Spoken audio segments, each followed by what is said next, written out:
Global Gathering 2001 was one of the most successful festivals of last year.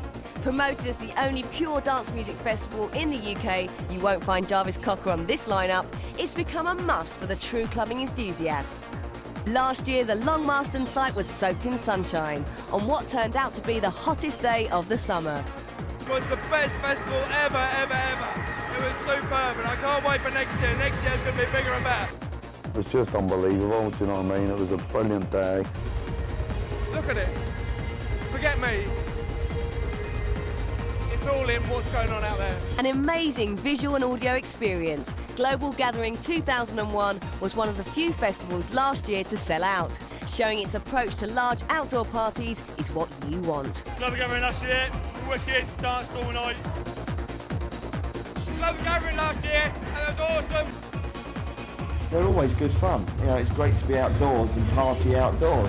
Only Gatecrasher, Cream, Homelands and now God's Kitchen seem to be able to carry off a festival of this size.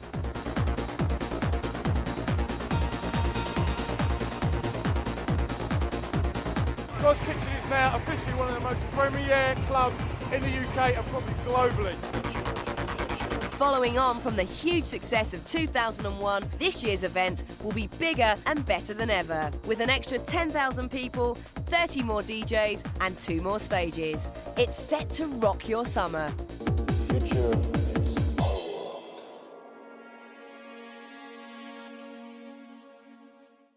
A main objective of Global Gathering is to represent the dance music scene in its entirety. You'll find house, trance, techno and drum and bass. God's Kitchen have teamed up with some of the best club names in the country to help them stage Global Gathering 2002. The main stage will be hosted by God's Kitchen itself. This stage needs no introduction. With their usual attention to detail, it'll be a sensory wonderland of tough house, dazzling visuals and uplifting trance.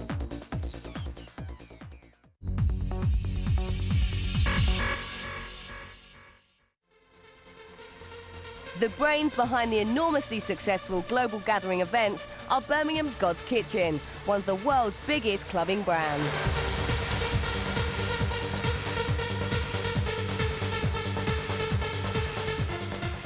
Founded in 1996, God's Kitchen stamped its authority on the UK club scene at Birmingham's classic venue, The Sanctuary, with an unrivaled music and production policy that instantly captured the imagination of thousands of clubbers. God's Kitchen has quickly established itself as one of the few genuine non-corporate club nights for a rapidly expanding dance music scene.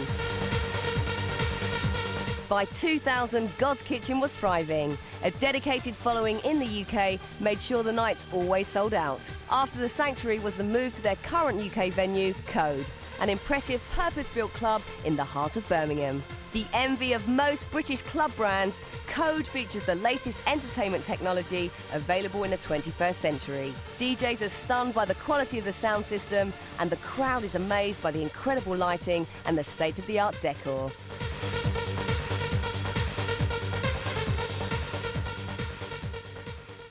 Three years ago we went to Ibiza and that was a great success, and then the following year we'd built Code and therefore had our own venue. So it really, last year we had to bring, in my opinion, we had to bring something else new to the table. I don't think anybody in the industry thought God's Kitchen could do it. Everybody looks down at us, oh, it's a small club, and but we exploded.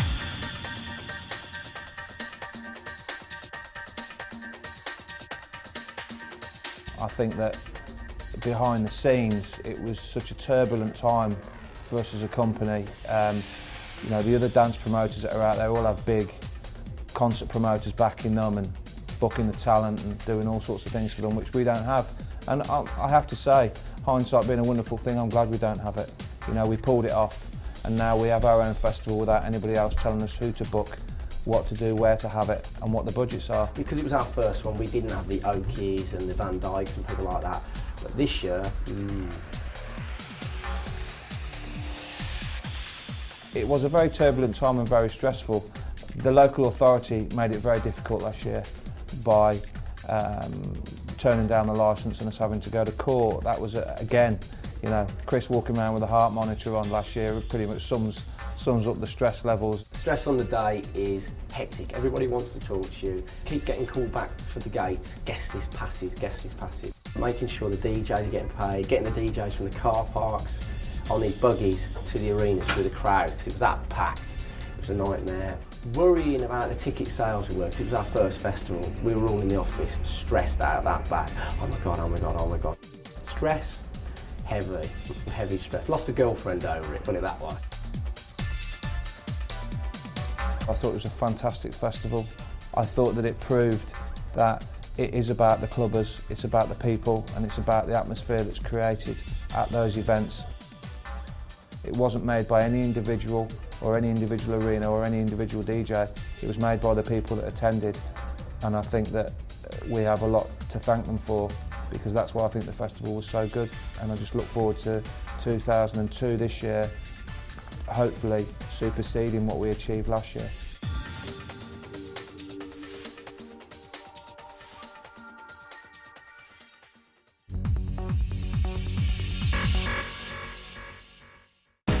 Godskitchen has become as well known with the partygoers of New York and Las Vegas as it is with the party animals back home. With countless tour dates for 2002 from Japan to South America, they look set to continue establishing Godskitchen as a major player on the global dance scene. Its residency at Amnesia in Ibiza has gone from strength to strength since starting in 1999.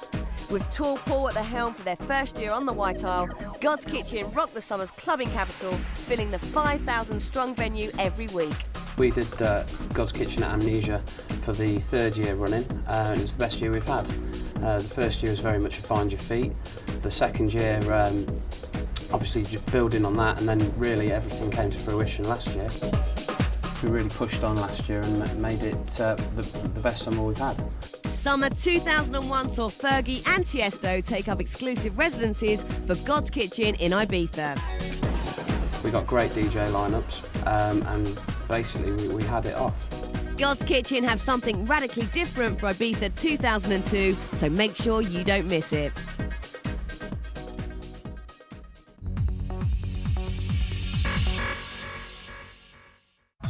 The first obstacle any major event has to overcome is licensing, a notoriously difficult situation where local government and magistrates have to grant the organisers permission to go ahead with their plans. The proposed location for Global Gathering 2002 makes things even more tricky. Shakespeare's hometown of Stratford-upon-Avon is right next door, and some of the local councillors aren't happy. Last year, Global Gathering experienced just how frustrating this business can be. They eventually got the licence, but not before taking their case through a lengthy appeal process. This year, Godskitchen director Chris Griffin is taking no chances. In early 2002, he assembled a crack team of specialists for the licence hearing in Stratford. Experts from all the production departments meticulously planned their case. Godskitchen spared no expense in bringing Susanna Fitzgerald QC in to argue their points. A woman with a reputation for getting what she wants. When we had the appeal hearing last year, I said to my sister, I think not a question of money, because I really want the party to happen. Get me the top person in the country. It was QC in London that's, basically amazing, very aggressive, very cool with it as well. So we thought, because of the problems we had last year, we'd get her back up for this year and get her onto the council. But it's going to be quite an interesting hearing, I think. I mean, like I said, it's a shame that we couldn't go in there and film it for the simple reason that there's a certain councillor on the committee that I believe she's going to ask to step down when she goes in there. Basically, there's a councillor that sits on the licence committee today. He's the councillor of the area, he's the guy that looks after the area where the party is, and that area is objecting. Well, that's like going into a court and having one of the jurors be the mother of the victim. You can't do it. It's basically against civil liberties statutes that he's there. He knows that he shouldn't be there. The council know he shouldn't be there. The council told him he shouldn't be there, but he said, well, then I'm still going to be here. So she's going to play it by ear today and see how she feels. But if she feels that we're going to get an unfair hearing, which I can't see, how we are going to, and then she's going to ask him to step down, which would be quite funny. The morning meeting goes well, and the party leave for the hearing, minus Chris, who it's decided is best left at the hotel as he tends to get a bit emotional. several hours later, still haven't heard anything. I'm feeling a bit pensive. Some of the guys might be getting a hard time. I don't know. It's not until one of the party returns that he gets an idea of how the proceedings are going. Councillor is not sitting on the committee for the decision. But he's on there asking questions. Asking all the relevant questions. And is he giving them a hard time? He's giving, well, they've done me so far for doing all the traffic. So he's given me quite a hard time, but I answered all his questions, no problems, and some of them made him look a little bit sort of silly. And does it, no surprises?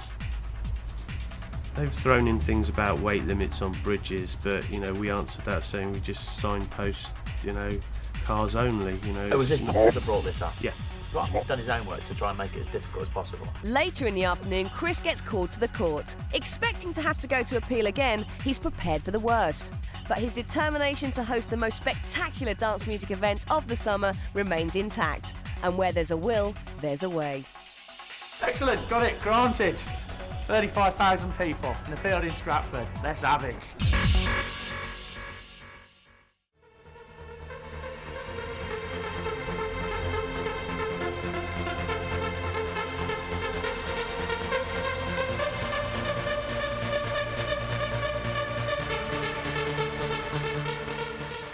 Right, here we are, stood at the entrance to the site. This is what we've been talking about all day, trying to get the licence for.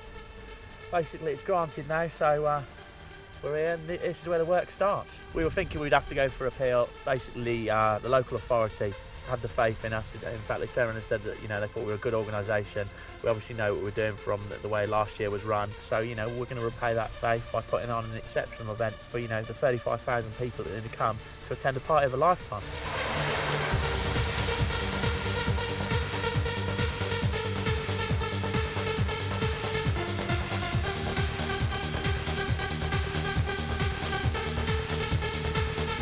Last year was like the groundwork to put on something different, and anyone who came will certainly say Global Gathering was, you know, one of the best festivals, if not the best of the year, and it was totally different to what everyone else is doing now.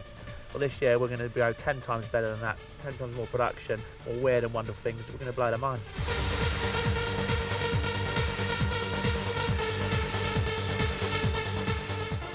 At the end of the day, a lot of these dance music promoters are like, you know, corporate clubbing and all this sort of thing. Godskitchen's always held the attitude that, you know, all this corporate clubbing bollocks. At the end of the day, we started out on the dance for all of us, everyone in Godskitchen, and that's where we're remaining. We might have got more professional so that we can put on events like this, but our heart and soul is basically with the people out on the dance floor, not the next sponsorship deal or the next album deal. I like to get on the dance floor as often as possible, make a proud of myself, but, you know, basically get out as much as possible, keep in touch with what's really going on. This is Peter. Basically, he's the guy that takes care of all the production, the nuts and bolts, and basically makes it look the top class site is going to look on the night. Well, we're going to have 7 tents, 35,000 people. We'll have the biggest tent up there, which is going to hold 15,000 people, and then all around, as far as you can see, we're going to spread other big tops. They're all going to be intermingled with activities, fun fair rides, great big franchises. Today it's cold. When you come, it'll be red hot and lovely. Probably on the night we'll have about 600-700 staff working, bars, franchises, site staff, security, cloakroom, so anything up to 1,000 staff probably. Last year we did 5 trucks of bottled water. I think this year we'll do maybe 7, 8, depends on the weather. We've got a big 12-inch main that's put on just to come into the site, just for free drinking water, so you can tell it's like building a small village. We've got enough power to probably power Stratford upon Avon if we wanted. We've got probably 17 miles of power cable, 22, 23 miles of production cable doing all the lights. Really, the only way to compare it is like building a village, having a great big party in it, wrecking it and going. They've got this water screen being put in the centre of the site, surrounded by these 30-foot high sunflowers and daffodils. What we're going to do is project anything we like on it, people dancing in the main arena, put onto the screen, and it looks like they're just floating in the air. Basically, I've stood pretty much where one of the 70-watt YAG laser systems are going to sit. And basically, for this year's Global Gathering, we're going to use 4 of them and basically create like a virtual canopy with laser lights that we're going to kick in like basically at a surprise time during the night, sort of 11:30, 12 o'clock when it's really dark. And what we're looking at doing is creating sort of, I suppose, a virtual dome so that you look like you're sat inside a cone of lasers throughout the whole night. So you walk out of the tent, you've got this amazing production inside. You walk out, and there's just fucking lasers everywhere. You have to go for civil aviation clearance to use them. You have to let all the local airports know because you don't want any planes landing on you. The site's going to look like Disneyland for the club kids. This place is going to be like nothing anyone's ever seen. So make sure you're there, Saturday the 27th of July, Long Marsden Airfield.